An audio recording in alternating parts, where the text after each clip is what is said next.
जी ma'am, क्या नाम है आपका? मेरा नाम गोस्वामी वंदना पाराशर है। ये मंदिर आपका स्थापित है, कहाँ पर स्थापित है, बताना। ये तो बड़ा ही सिद्ध और प्राचीन स्थान है और द्वापर का स्थान है। प्राचीन योग माया मंदिर, देवकी वसुदेव मंदिर, कंस कारागार, जो कि पुरानी जन्मभूमि के नाम से हम इसको जानते हैं। और पोतरा कुंड के पास जो कुंड भी है वो भी कारागार का स्थान रहा है।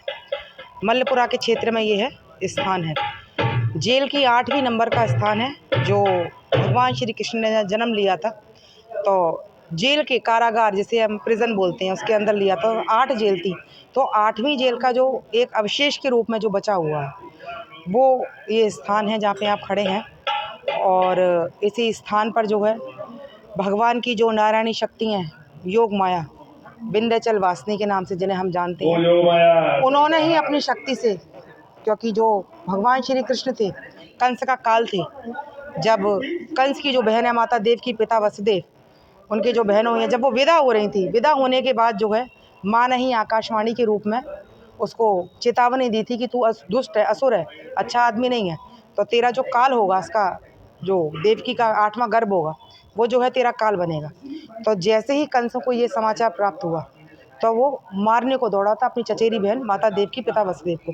तो जो हमारे वसुदेव जी हैं, उन्होंने आग्रह किया, इससे तो आपको जो है पाप मिलेगा, पाप के आप भागीदार होंगे, तो ऐसा ना करके हम अपनी स्वेच्छा से ही जो है अपनी जो संतान है वो आपको दे देंगे। तो उन्होंने कहा जब हस्बैंड वाइफ पास में नहीं रहेंगे तो संतान कहाँ से होगी, बेबी कहाँ से होगा। तो बड़ी ही क्रूरता से, बड़ी ही दुष्टता के साथ उसने, कंस ने जेल में जो है कारागार में, ये आप चित्र देख सकते हैं, माता देव की पिता वसुदेव को कैद कर लिया था। तो ये स्थान वही है जब माता देव की पिता वसुदेव के 1st, 2nd, 3rd, 4th, 5th, 6th, 7th जब 6 उनकी संतानें हुई तो बड़ी क्रूरता के साथ सभी बच्चों को एक एक करके मारता गया।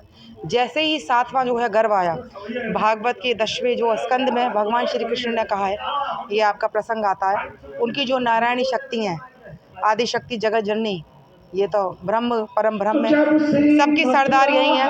उन्होंने अपनी शक्ति से उस गर्भ को जो है वसुदेव जी के पहली जो भार्या थी रोहिणी, उनके गर्भ में पहुंचा दिया। पहले क्या है, कई पत्नियां रहती थी, कई भार्या रहती थी, 7वां गर्भ तो वहां पहुंचा दिया, जो कि बलराम के रूप में जाने जाती हैं, द्वापर में उनके बड़े भाई के रूप में, और त्रेता युग में वही जो है लक्ष्मण उनके छोटे भाई के रूप में जाते हैं, और क्षीर सागर में वैकुंठ जो भगवान विष्णु का स्थान है, शेषनाग के रूप में जो है हमेशा बलराम जी अपने विष्णु जी के साथ हमेशा रहते हैं।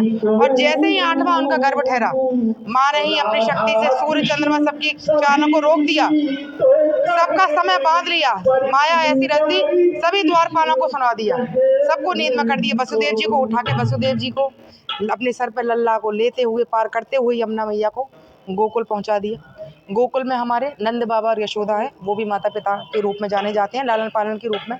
और वहाँ पे माँ ने पुत्री के रूप में जो है जन्म लिया था माता यशोदा के यहाँ, पर उनको भी इतनी गहरी निद्रा में कर दिया था, तो उनको पता नहीं चला कि उनके पुत्र की पुत्री है, क्योंकि आज भी हम भगवान श्री कृष्ण को उनका बेटे के रूप में जानते हैं, माता योग माया से ज्यादा।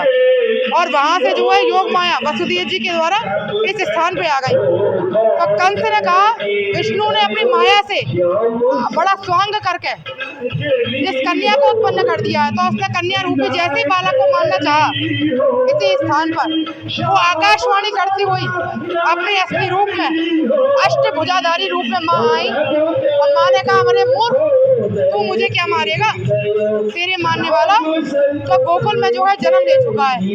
और यहाँ से आकाशवाणी करने के बाद माँ ने, मिर्जापुर में स्थान है उत्तर प्रदेश में, विंध्याचल वासिनी, विंध्याचल पर्वत पे जो है अपना स्थान बनाया है। और ये जो है मल्लपुरा का क्षेत्र है, कंस के यहाँ चारू बड़े बड़े मोटे मोटे पहलवान रहते थे।